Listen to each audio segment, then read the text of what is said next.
Bienvenue à toutes et à tous dans ce deuxième numéro de votre tribune citoyenne de sensibilisation et d'éducation sur les valeurs universelles. Et cette émission se propose comme thématique le vivre ensemble. L'expression le vivre ensemble est, selon le Journal de Montréal, le dernier ajout au lexique multiculturel qu'un simple trait d'union transforme en nom commun masculin. Le vivre ensemble décrit le minimum vital requis pour vivre en paix avec ses voisins sans avoir à s'y investir outre mesure. Le vivre ensemble, qu'est-ce que c'est? Est-ce se saluer simplement sans jamais se provoquer et sans grand ancrage commun et mutuel? La réponse dans cette émission. Et pour mieux appréhender cette thématique du vivre ensemble, nous recevons pour vous Elmancio Godson. Il est consultant en développement personnel et coach de performance. Bienvenue à vous. Merci bien. Et merci d'être des nôtres. C'est un réel plaisir. Démarrer, Elmancio Godson, ce numéro de votre émission sans faire un bref coup de français, une clarification conceptuelle justement sur la thématique, le vivre ensemble. Comment l'appréhendez-vous? Alors, il faut d'abord faire la différence entre le vivre en société et le vivre ensemble. On pourrait également rapporter ça de façon métaphorique, tout simplement au fait que vivre dans une maison avec ses voisins n'indique pas forcément que vous vivez ensemble. Il n'y a pas ce trait d'union dont vous avez justement parlé. Et donc, qu'est-ce qui nous a amené à vivre en société? Il faut dire tout simplement le principe de survie.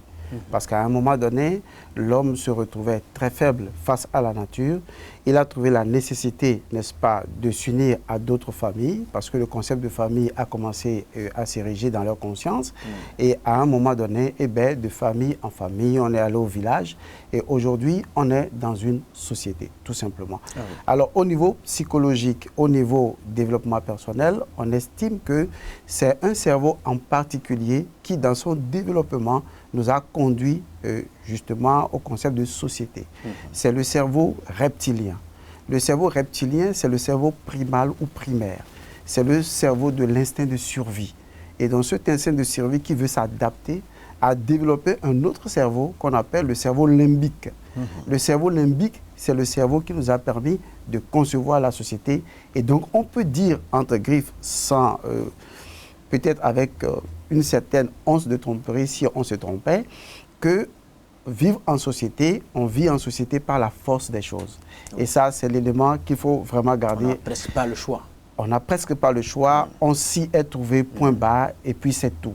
C'est comme on se réveille un matin, on voit qu'on est dans les bras de quelqu'un qui s'appelle maman, ensuite papa, on grandit, on réalise qu'on a des frères. C'est comme ça. C'est comme ça. Voilà, on s'est retrouvé juste dans cette famille, tout simplement. Mais vivre dans une famille et vivre ensemble, c'est pas la même chose. Alors, qu'est-ce qu'il faut faire? Qu'est-ce qui différencie? Où se situe la différence? Exactement. Il y a un énorme fossé, en fait. Ce n'est pas juste une différence, c'est un énorme fossé entre vivre en société et le vivre ensemble. Pour vivre ensemble, il faut tenir compte de deux concepts fondamentaux qui sont nécessaires au vivre ensemble. Le premier élément, c'est la conspiration universelle. Qu'est-ce que ça dit? Exactement. Merci. En fait, je vais l'expliquer de façon tout simplement biologique d'abord. Ensuite, on va voir comment clarifier les choses. La question est la suivante. Lorsque vous demandez à un scientifique pourquoi l'univers existe, le scientifique poliment vous répondra. La science ne répond pas au pourquoi des choses. La science répond au comment des choses. Ah oui. Donc la science vous dira comment l'univers s'est formé, mais la science ne pourra pas vous dire pourquoi. Vous voyez. Et donc, de la même manière, la science ou la biologie vous dira, oui, lorsque l'ovule et le spermatozoïde se rencontrent, il y a donc ce qu'on appelle la division cellulaire, et que dans la division cellulaire, il y a certaines cellules qui se sont formées pour donner le cœur. Il y a d'autres qui se sont réunies ensemble pour donner, disons, le pancréas, d'autres le cerveau, d'autres l'œil et tout ça. Mais n'allez pas demander à cette science-là pourquoi. Ah oui. Vous voyez, on se retrouve alors dans le pourquoi. D'accord? Et c'est là que ça devient intéressant. Ça devient intéressant en ce sens que personne n'a la réponse. Personne n'a la réponse. C'est comme si l'univers possédait sa propre forme d'intelligence, de pourquoi il organise les choses d'une certaine manière. Et c'est la raison pour laquelle certaines personnes en sont arrivées justement à admettre inévitablement, même certains scientifiques, à admettre inévitablement Dieu. En fait, Dieu représentant dans notre esprit cette force universelle qui gère tout, qui est le pourquoi des choses, le pourquoi de l'univers, le pourquoi des cellules qui se rassemblent pour donner le cœur, le pourquoi des cellules qui se rassemblent pour donner le cerveau. Nous n'avons pas cette réponse. Cette réponse se trouve dans cette force-là qu'on appelle la force imprédictible. Donc cette force imprédictible est ce qui va générer ce que nous appelons la conspiration universelle. Cela veut dire donc qu'il y a une force qui nous transcende tous, qui est la réponse au pourquoi des choses, qui fait que certaines choses inexorablement doivent se mettre ensemble. Le cœur, cellules du poumon, etc., pour donner un résultat bien précis. Alors, dans une société, en dehors du fait qu'on est en société, il faut voir le phénomène de la conspiration universelle, c'est-à-dire qu'à un moment donné, il y a cette force-là, quel que soit le nom qu'on lui donne, qui a voulu à un moment donné que quelqu'un soit togolais, qu'il vive sur un territoire bien délimité et qu'il ait des citoyens, des concitoyens qui sont également togolais et qui ne sont pas libanais, qui ne sont pas burkinabés, qui ne sont pas nigériens ou nigériens, mais qui sont togolais. La raison est simple. On peut répondre à la question pourquoi vous êtes, enfin comment vous êtes togolais. On peut répondre à cette question. On peut dire vous avez un père, une mère, ça on répond à ce comment-là. Mais posez-vous la question, pourquoi vous êtes togolais? Ben, on n'a pas la réponse. Pas vraiment. On ne peut même pas l'avoir. Pourquoi tu es togolais? Oui, parce que, on répond mal, parce que papa est togolais, non. Parce qu'on n'a pas choisi. Mais justement, il y a une force qui agit dans une dimension imprédictible que nous appelons la conspiration universelle, parce qu'on lui connaît une forme d'intelligence propre, de pouvoir créer une harmonie universelle. On s'en remet à cette force en disant, il y a une force qui nous transcende tous, qui est le pourquoi de vous êtes togolais, je suis togolais, l'autre est togolais. Il y a donc une conspiration universelle ou une conspiration divine qui a voulu que vous soyez tous togolais, que nous soyons tous togolais sur un territoire bien précis. Le comment a été défini par cette force qui a réuni les gens qu'il faut pour vivre sur un territoire qu'il faut. Ça, c'est le premier élément à ne jamais oublier dans le vivre ensemble. Le deuxième élément très important, c'est que cette force-là nous fait savoir néanmoins qu'on peut appréhender sa deuxième partie. C'est un autre concept qui se nomme la communauté de destin. Vous n'entendrez pas ce groupe de mots ailleurs que dans le vivre ensemble. La communauté de destin. C'est-à-dire des personnes sous l'égide d'une force imprédictible qui a voulu, dans un pourquoi, que les gens vivent sur un même territoire, tout simplement parce que ces personnes-là ont un destin commun. Cette force leur a préparé, vous voyez, dans son pourquoi, sans nous donner tout en nous donnant le comment, mais sans nous donner la réponse, a voulu que le destin d'un citoyen lambda togolais soit irrémédiablement, indubitablement lié au destin du chef de l'État, de l'homme de l'Assemblée nationale, de chaque citoyen du pays. C'est ce qu'on appelle la communauté de destin. C'est des personnes vivant sur un territoire dont le destin est mis en commun. C'est tellement important à garder à l'esprit parce que tout ce que vous allez faire... C'est important cette précision. Oui. Tout ce que vous allez faire, vous ne le faites jamais individuellement. Vous impliquez toujours d'une manière ou d'une autre, consciemment ou inconsciemment, toute la communauté de destin. Et donc, tout ce que vous faites impacte inexorablement la communauté de destin. Et qu'on le veuille ou non. Qu'on le veuille ou non. Et comme la communauté de destin, dans le principe du tout qui est plus grand que la somme des parties, la communauté de destin est une instance vivante. Parce que alimentée par l'ensemble des consciences vivant sur un même territoire, cette communauté possède une nature vivante. Et donc, toute personne qui manipule cette communauté de destin dans son coin de façon maladroite est toujours rattrapée d'une manière ou d'une autre par la conscience de la communauté de destin. C'est important. Donc, c'est les deux éléments qui constituent l'idéologie fonctionnelle du vivre ensemble. La conspiration universelle qui répond au pourquoi nous sommes ensemble, on ne l'a pas choisi, on est ensemble parce que la conspiration universelle l'a décidé dans un plan qui lui est propre à lui, dans un tableau dont on ne voit pas forcément l'ensemble, tout en nous donnant le comment.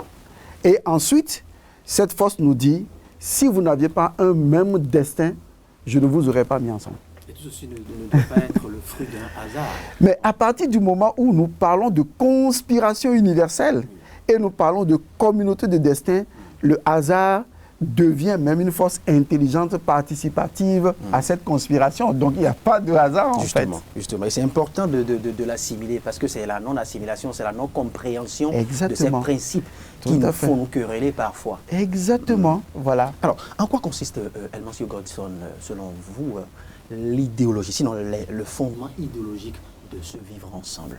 Alors, il faut dire que le fondement idéologique de ce vivre ensemble, c'est comment faire cohabiter dans l'esprit du citoyen lambda, d'accord, aussi bien la conspiration universelle que la communauté de destin. C'est amener chaque citoyen à prendre conscience, justement, de ce que j'ai nommé tantôt, cette conspiration et cette communauté de destin. En fait, les gens agissent dans une société comme des individus épars, c'est-à-dire des gens isolés. Chaque action qu'une personne pose, elle pose l'action comme si cette action n'avait aucune incidence sur un quelconque ensemble. Il pose l'action en catimini, il pose l'action au vu sur tout le monde, et après il dit « ce n'est rien ». Est-ce que vous voyez? C'est comme par exemple, il y a des fois des gens qui roulent en voiture, qui mangent bien dans leur voiture, qui plient les papiers et qui jettent par la fenêtre. Et donc, quand vous intervenez pour les rappeler à l'ordre, ils vous diront, mais c'est quoi? C'est rien, non?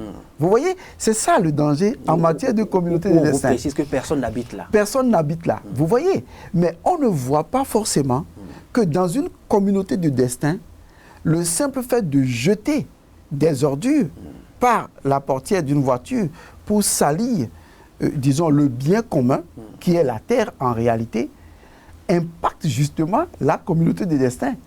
Parce que justement, vous l'avez posé cet acte, un autre citoyen va poser exactement le même acte sur copie-coller de ce que vous avez fait, et parce qu'il l'aura posé, il va adopter le même comportement dans son environnement immédiat qui est le service, dans un environnement qui est un autre environnement beaucoup plus large, dans ses pensées, sans tenir compte de l'effet papillon que cela pourrait avoir sur l'ensemble de la communauté.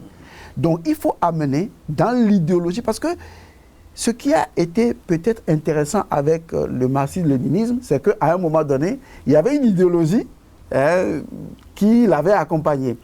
Aujourd'hui, quand on parle du vivre ensemble, d'accord, les gens n'appréhendent pas réellement qu'il y a une idéologie qui va avec, et que le fait de s'approprier cette idéologie de conspiration universelle et de communauté de destin est ce qui rend l'esprit, d'accord, attentionné. Parce que si l'esprit ne saisit pas, on ne change pas de perception. Et quand on ne change pas de perception, on ne change pas de comportement. Puisque quand les yeux sont aveugles, quand l'esprit, est aveugle, les yeux deviennent inutiles. Vous ne pouvez pas agir au-delà de ce que vous comprenez. Vous ne pouvez pas agir au-delà de votre connaissance. Vous ne pouvez agir que dans la proportion exacte de votre niveau de connaissance. Or, votre niveau de connaissance ne peut pas évoluer lorsque votre conscience n'appréhende pas les choses dans de nouvelles perspectives. Donc, la capacité de réorienter la conscience pour qu'elle capte cette idéologie-là, est ce qui crée la connaissance nouvelle capable de produire les nouvelles perceptions qui changeront les nouveaux comportements. Et là, ce Godson, abordons maintenant, sinon intéressons-nous maintenant aux éléments constitutifs de l'éducation pour le vivre ensemble. Alors, l'éducation aujourd'hui ne tient pas compte du vivre ensemble. Parce que dans une communauté de destin, ce qui caractérise l'éducation en ce moment, c'est d'abord un premier élément, c'est ce qu'on appelle la mission. D'accord? La mission. Mais avant d'arriver à la mission, il y a une première étape, c'est l'observation et l'auto-observation. Il faut faire aujourd'hui de l'observation et de l'auto-observation une science. Ça se fait généralement quand, dans une communauté de destin, commençons à utiliser le mot correct, puisqu'on parle du vivre ensemble, dans une communauté de destin, il arrive qu'un citoyen lambda perçoit quelque chose qui ne fonctionne pas dans la communauté de destin. D'accord? On ne va plus dire société. On va dépasser la société et entrer dans la communauté de destin. Voilà, par exemple, moi, je suis quelque part et je regarde que certaines choses ne fonctionnent pas bien. Oui. Mais comment suis-je arrivé à reconnaître que certaines choses ne fonctionnent pas bien? Parce que je suis capable d'observer. Donc, l'élément valeur primordial de l'éducation en matière du vivre ensemble dans une communauté de destin où nous sommes liés par une conspiration universelle, c'est d'abord l'observation, l'auto-observation. S'observer et observer comment les choses se déroulent. Première étape. Deuxième étape, c'est ce que j'énonçais tout à l'heure quand je parlais de la mission. Dans une communauté de destin, chacun a forcément une mission. Dans une société, pas forcément. Parce que dans une société, on peut avoir des chômeurs. Dans une communauté de destin, non. Ah oui. Oui, parce que dans le vivre ensemble, il n'y a pas de chômeurs à cause de la communauté de destin qui attribue à chaque citoyen une mission par l'observation. L'exemple pratique. Lorsque je constate que quelque chose est dysfonctionnel dans la communauté de destin, et que vous, excusez-moi de vous prendre un exemple, vous n'arrivez peut-être pas à percevoir la même chose que moi. Ou peut-être, j'arrive à percevoir la même chose, j'ai des amis qui perçoivent la même chose, et on crée un groupe, et on constate que dans la communauté de destin, il y a quelque chose de dysfonctionnel. Généralement, dans une société ouverte, qu'est-ce que les gens font? On se propose de critiquer et de ne rien faire du tout. Et de dire que tout va mal. Vous voyez, ça, c'est la société comme on la connaît aujourd'hui. Ordinaire. Mais dans la communauté de destin, où on comprend la conspiration universelle, on sait que les choses sont là pour une raison. Et que mieux, moi ou le groupe que je constitue, nous sommes arrivés à détecter ce dysfonctionnement, non pas par le fruit du hasard, mais parce que personne d'autre n'a pu le détecter à part nous. C'est pourquoi dans la communauté de destin, on dit, à partir du moment où c'est toi qui es arrivé à découvrir une chose et qu'elle ne fonctionne pas comme elle devrait fonctionner, au lieu de la critiquer, cela devient ta mission. En ce moment, tu transformes le problème en problématique, tu transformes la problématique en défi, tu transformes le défi en une mission, par le fait même que c'est toi qui te trouves à la place au bon moment pour constater ce qui ne va pas, cela devient immédiatement ta mission. Donc dans une communauté de destin, on n'a pas l'esprit de critique, mais on a l'esprit participatif parce que je ne me suis pas retrouvé là par hasard pour constater le dysfonctionnement. Puisque dans une communauté, il y a toujours des choses qui ne fonctionneront pas bien. À mieux vous comprendre, c'est à croire que le niveau de conscience dans une communauté de destin est plus élevé que dans la société ordinaire. Je vais utiliser un mot que je n'aime pas trop, mais faute d'un autre mot. À partir du moment où vous êtes dans un navire, vous constituez non plus une équipe, mais un équipage. Soit vous avancez ensemble, soit vous mourrez ensemble. Parce que vous êtes en pleine mer, il y a la tempête. Vous n'avez plus le choix. Vous allez faire quoi? Vous aurez un esprit qui trouvera forcément une solution pour que vous teniez ensemble, pour que vous viviez ensemble. Mais si c'est quelqu'un d'autre qui est outsider, qui est loin, et qui vous observe de loin, et qui n'est pas dans la même réalité que vous, la personne vous dira, oh, ça ne va pas, regarder l'air bon, et n'apportera rien. Parce que sa survie n'est pas engagée. Dans une communauté de destin, c'est ce mot-là que j'utilise minimalement, nous sommes condamnés à vivre ensemble. Et par le fait que nous sommes condamnés, nous sommes encore plus condamnés à choisir forcément une solution pour que nous nous en sortions tous ensemble. Autrement dit, comme le dirait l'autre, nous sommes congénitalement sociaux. Exactement, par le fait de la communauté de destin. Nos destins sont liés sur un navire. Et le navire est en péril, ou le navire va même correctement bien. Lorsque personne ne t'assigne une mission, et que tu vois que peut-être le mât est en train de se couper, alors que les autres sont affairés à d'autres tâches, toi tu fais quoi? Ben, tu ne dis pas, oui, le mât est en train de... Écoutez, moi, je n'en ai pour rien, c'est le mât, je n'en suis pour rien, c'est le mât qui se coupe tout seul, c'est la faute du capitaine, c'est machin. Ah non, vous voyez le mât en train de... Vous courez et vous le faites parce que, heureusement, cette conspiration universelle, on en reviendra, vous a positionné là pour que vous voyez justement que le mât est en train de mal fonctionner. Et vous vous mettez à la tâche pour le faire. Donc, on fonctionne avec l'esprit de la conspiration universelle, tout en comprenant la conscience de la communauté de destin à chaque instant où on agit. En ce moment, on n'est plus dans l'esprit de critique. Vous voyez, on ne critique plus pour critiquer, mais on participe parce que c'est une communauté de destin. C'est la différence, ça, avec la société. Monsieur Godson, vous me rappelez ce concept du maître Omraam Mikhaël Ivanov qui parle du haut idéal, d'avoir un haut idéal. C'est un peu ce dont vous parlez à l'instant même. Dans la communauté de destin, c'est à croire que l'ensemble des citoyens se définit un haut idéal commun. Exactement. Et c'est ça chacun est impliqué. Et c'est ça le chacun principe. Se rend davantage conscient de sa responsabilité. Exactement. Et c'est ça le principe Ubuntu. Vous savez, quand les Européens sont allés en Afrique du Sud pour faire une expérience avec des enfants, ils se sont dit, OK, on va tester les enfants, on met un panier de fruits et on dit aux enfants, vous allez faire une compétition. On met les enfants à une bonne distance, on leur dit, le premier arrivé, c'est à lui à qui appartient le panier de fruits. Enfin, l'histoire occidentale ou le plus méritant. Et donc, tous les enfants étaient sur la même ligne. Donc, on a donné le top à tous les enfants. Au lieu que chacun court individuellement, qu'est-ce qu'ils ont fait? Ils se sont d'abord tous tenus par les mains et ils ont couru ensemble en disant Ubuntu, Ubuntu, Ubuntu, jusqu'à aller vers le panier. Et eux tous, ils se sont partagés le panier. Et donc, les gens avaient trouvé cette réaction un peu extraordinaire, puisque la consigne a été précise. Le premier arrivé, c'est à lui qu'appartient donc tout le panier.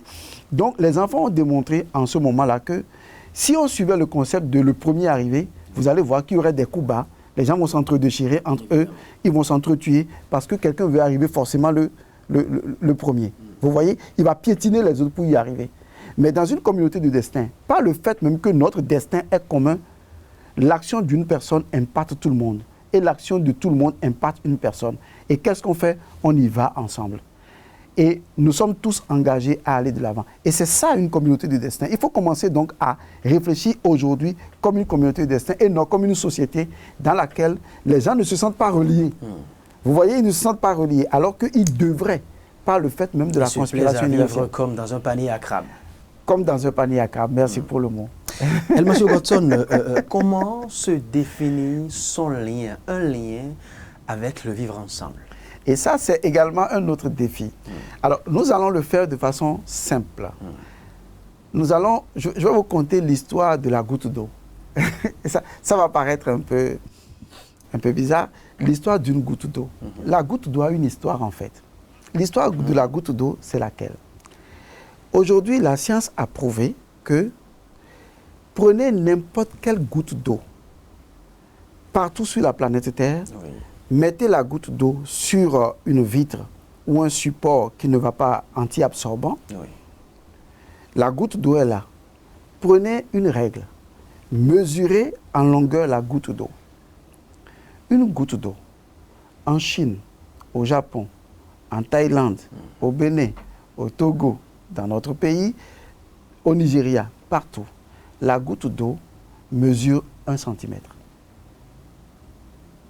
C'est incroyable qu'on ait pu avoir, à partir d'une goutte d'eau, une valeur unique, quel que soit le pays dans lequel on se trouve.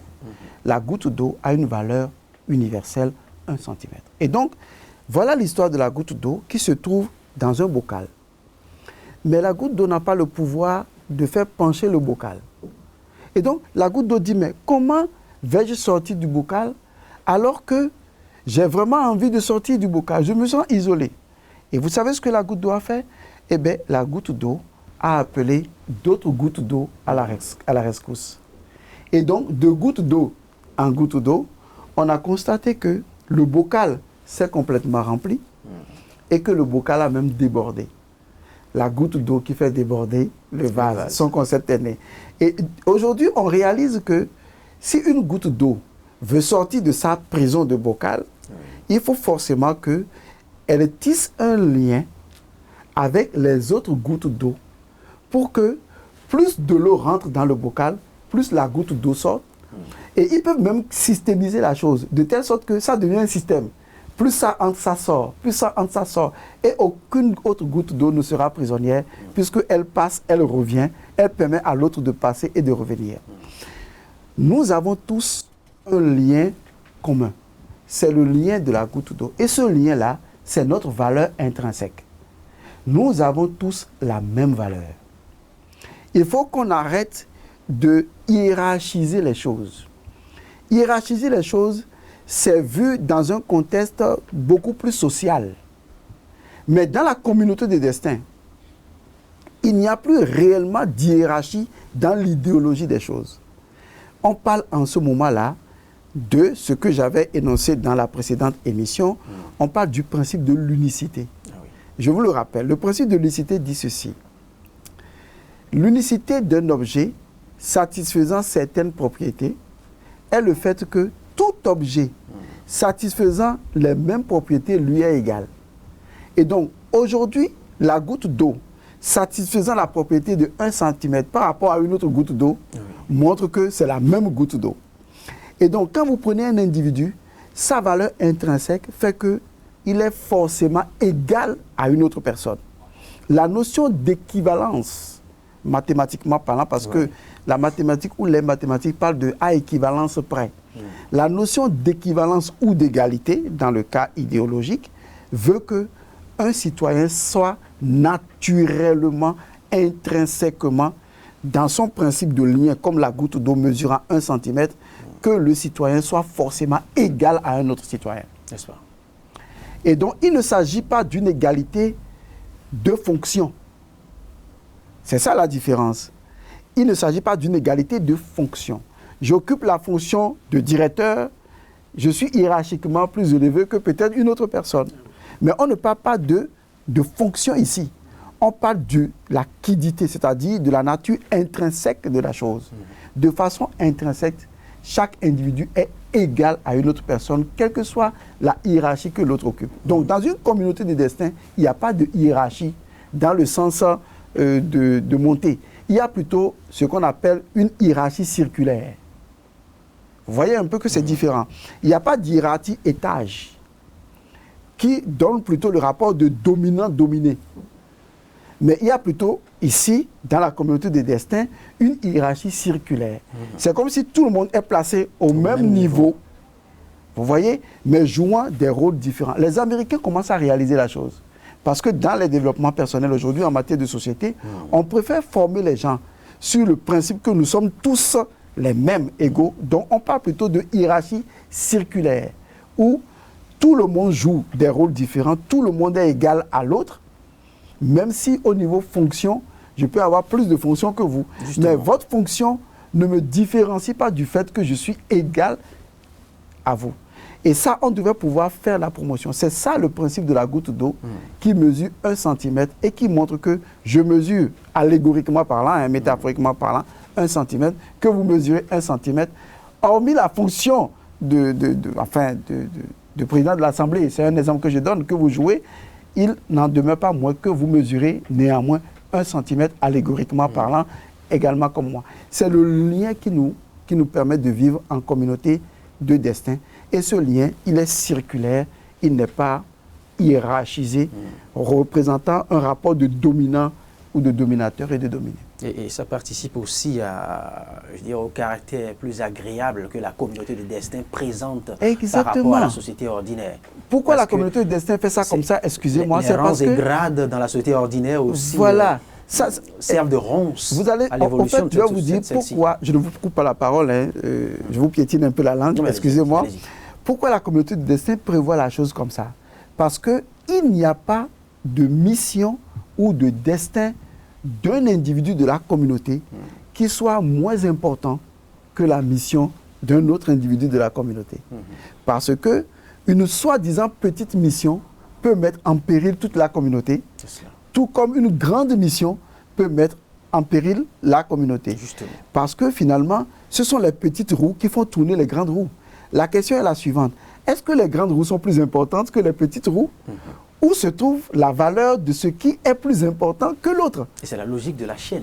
Et c'est ça. Parce qu'à partir du moment maillon n'est négligeable. Non négligeable. À partir du moment où la grande roue dit c'est moi qui suis plus grand, donc je suis plus important que toi, la petite roue mais elle ne pourra jamais bouger si la toute petite... Mais la petite roue dit, ah bon, ok, j'arrête de tourner. Voilà. Et la grande roue dit, oui, c'est vrai, bon, tu es important aussi.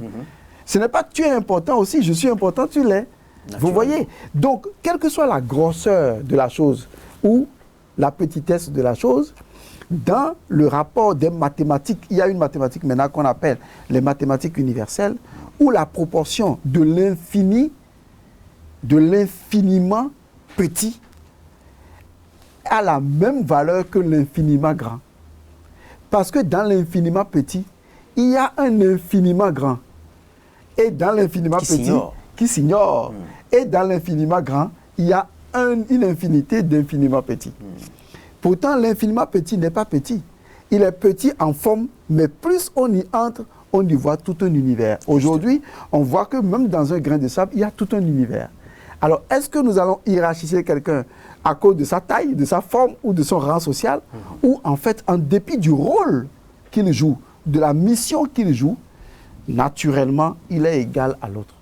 Cette fonction de lien dans la communauté, où les individus ne sont pas hiérarchisés, ils sont sur le même piédestal. Imaginez une société dans laquelle le président de la République, les autres membres du gouvernement sont au même niveau d'égalité que tout le monde. Tout le monde se sent à l'aise. En fait, on veut cela aussi bien dans l'idéologie du vivre ensemble que dans la communauté de destin, parce que c'est dans ces rapports-là que nous avons les uns avec les autres que se trouve justement la paix. Parce que quand je traite l'autre exactement, vous voyez, comme d'égale partie, alors je suis dans le lien de la communauté. Mais si je ne le traite pas d'égale partie, ça veut dire que je fausse même le principe de l'unicité qui dit que l'unicité d'un objet satisfaisant certaines propriétés est le fait que tout objet satisfaisant les mêmes propriétés lui est égal. Donc je suis unique, tu es unique, nous sommes égaux. Monsieur Godson, le lien, bien compris, bien expliqué, d'ailleurs je vous en remercie. Mais maintenant, après l'avoir su, ce lien avec le vivre ensemble, comment amener les citoyens maintenant à agir concrètement pour le vivre ensemble? D'accord. Alors, amener les citoyens à vivre ensemble repose sur deux éléments. Le premier élément, c'est en nous référant toujours à la goutte d'eau. Je précise un peu la question. Hein. Le vivre ensemble ne va pas se limiter au cadre conceptuel, à la simple définition. Tout à fait. Il faille contribuer à cette vivre ensemble. De façon pratique. Mais en quoi faisant? C'est ça. Je suis parfaitement d'accord. Disons que c'est vrai que le concept est bon. Maintenant, il faut faire agir la machinerie. C'est de ça que vous parlez. Justement. Alors, il faut dire que participer concrètement à ce vivre ensemble, comme je le disais tantôt, repose sur deux éléments.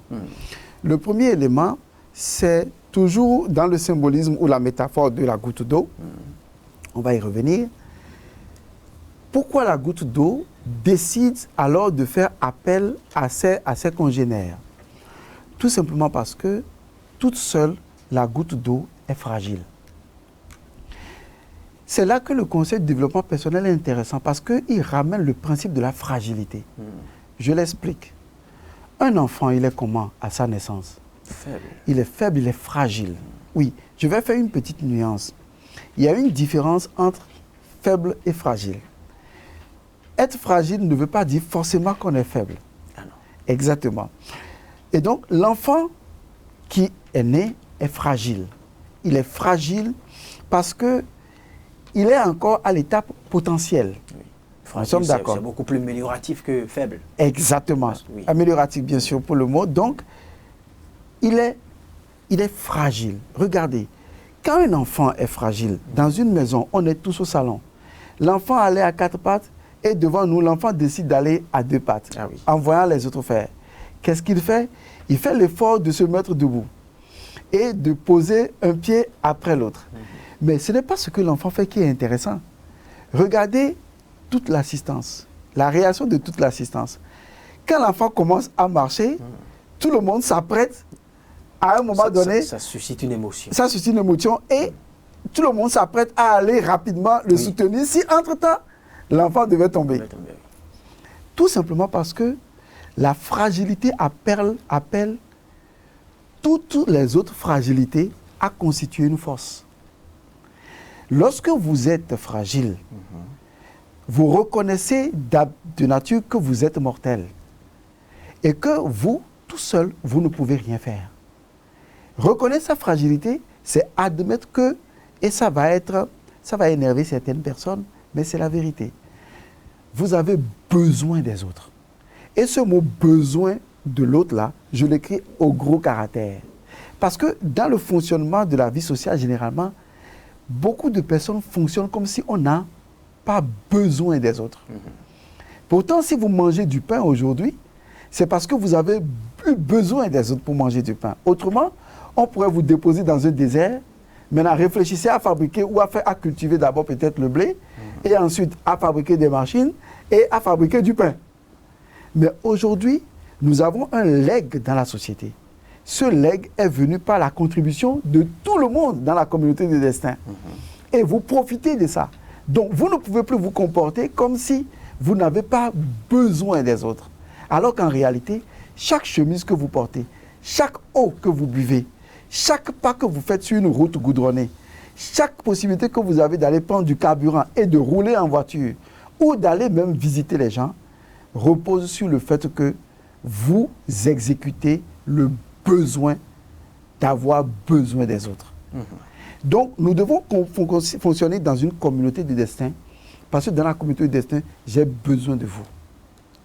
Cela doit devenir une culture. Il faut l'assimiler. Il faut l'assimiler. Il ne faut plus fonctionner comme si, de toute façon, je n'ai pas besoin de lui. Non.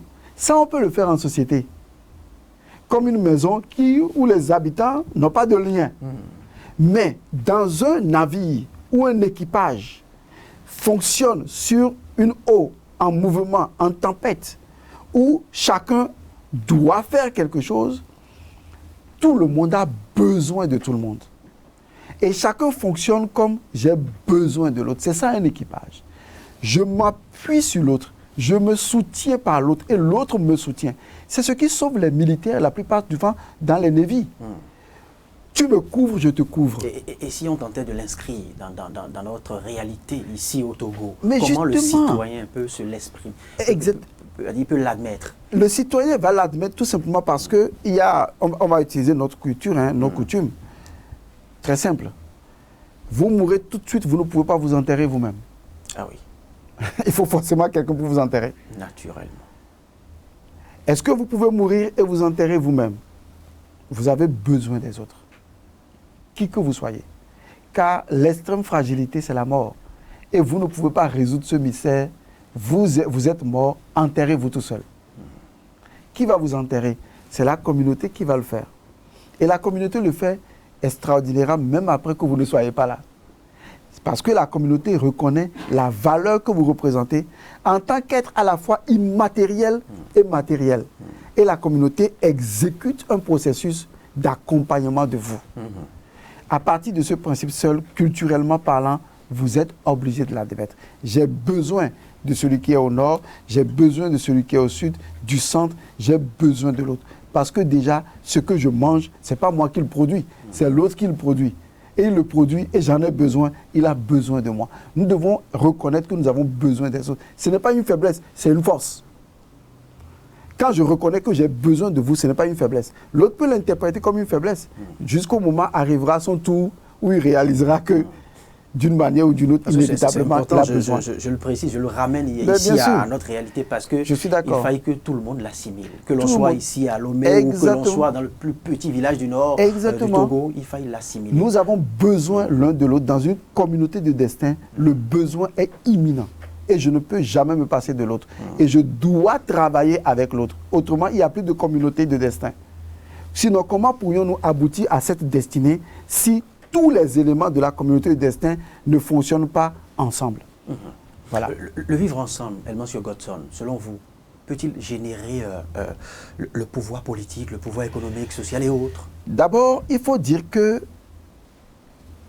le véritable pouvoir politique, le véritable pouvoir économique, le véritable pouvoir social, cette trilogie-là,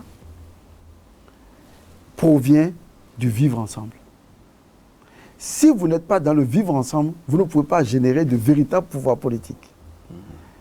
Parce que cela nécessite trois choses. La première chose, c'est admettre l'inadmissible. Vous devez admettre l'inadmissible. Ça peut paraître un peu osé, mais tout peuple a une histoire. Ah oui. Et si on se réfère à l'histoire de tous les peuples, que ce soit en France, un peu partout, tous les peuples ont eu des histoires extrêmement tragiques. Mais comment évoluer ensemble? Comment aller de l'avant? Pour aller de l'avant, il faut simplement, en ce qui concerne le passé, admettre que des choses inadmissibles se sont passées. Et peut-être qu'à la longue, puisque la seule chose éternelle, c'est le pays, peut-être qu'à la longue, on ne sait jamais. D'autres choses inadmissibles pourraient survenir. Oui, bien évidemment. Dans une communauté de destin, on ne peut pas le prévoir. Un tremblement de terre est également une chose inadmissible. Les impondérables nous Les échappent. impondérables nous échappent. Donc, lorsque des inadmissibilités se sont produites, il faut l'admettre. Il faut admettre qu'il y a eu des choses inadmissibles. Ça, c'est la première étape. Admettre l'inadmissible. La deuxième étape, c'est accepter l'inacceptable. Il y a des gens qui n'arrivent pas à accepter ce qui s'est déjà produit. Une fois qu'une chose s'est déjà passée, qu'est-ce qu'il faut faire? Il faut l'accepter. Parce que ne pas l'accepter ne changera absolument rien. L'accepter change la donne. Parce que l'accepter nous permet d'y réfléchir d'ouvrir une autre page. De faire mieux en ouvrant une autre page. On ne peut pas regarder l'avenir avec les lunettes du passé. Non. Mais néanmoins... Là, on refuse d'évoluer. Exactement. Mais on stagne. Le passé nous a permis de fabriquer la monture du verre. Mais le verre même avec lequel nous devons regarder, l'avenir ne peut plus être le verre du passé. Autrement, on ne verra que les choses du passé et on n'avancera jamais. Donc pour avancer, il faut accepter l'inacceptable. Et dernière chose, il faut croire à l'incroyable. La seule façon pour un pays de réussir sa communauté de destin, c'est de croire que tout est possible, qu'on peut y arriver. Et lorsque... De ne pas être défaitiste. Exactement. À partir du moment où tout le monde s'associe à tout le monde, reconnaissant sa fragilité et reconnaît qu'il a besoin de l'autre et que l'un a besoin de l'autre et que tous vivent dans une communauté de destin en croyant à la conspiration universelle qui les a placés sur un schéma de leur propre réalisation, ce peuple va réussir parce qu'il croit que même les défis les plus impossibles à relever, ensemble, on peut relever ce défi-là. Donc le vivre ensemble, au niveau politique, au niveau économique, au niveau social, produire du politique, produire du social, produire de l'économique, ça ne peut se faire que dans les fonctions du vivre ensemble. Qu'est-ce que le pouvoir politique? C'est le vivre ensemble. Qu'est-ce que le pouvoir économique? C'est le vivre ensemble. Qu'est-ce que le pouvoir social? C'est le vivre ensemble. C'est ce vivre ensemble qui a confié à un exécutif la possibilité d'orientation de la communauté. Est-ce que vous voyez? Et la communauté reconnaît ce pouvoir d'orientation-là.